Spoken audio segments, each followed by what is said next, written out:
अस्सलामु अलैकुम वरहमतुल्लाहि वबरकातुहू। नाज़रीन, क्या आप जानते हैं मुहर्रमुल हराम के महीने में किन शख्सियात की शहादत हुई और किन शख्सियात ने वफ़ात पाई? तो पहले नंबर पर यकम मुहर्रमुल हराम को हज़रत उमर फ़ारूक रज़ी अल्लाह तआला अन्हु की शहादत हुई।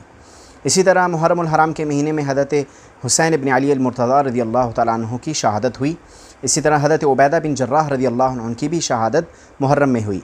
और जिन शख्सियात की वफ़ात हुई उनमें हज़रत अबू अय्यूब अंसारी रज़ी अल्लाह अन्हु हैं, और हज़रत समुरा बिन जुंदब रज़ी अल्लाह अन्हु हैं, और हज़रत साद इब्न अबी वक़ास रज़ी अल्लाह तआला अन्हु हैं।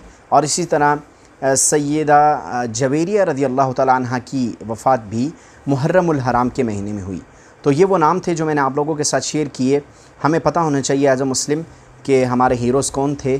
तो सहाबा इकराम रिज़वानुल्लाहि ताला ही हमारे हीरो हैं और हमें इनकी तारीख़ वफ़ात और शहादत पता होनी चाहिए। जज़ाकल्लाह।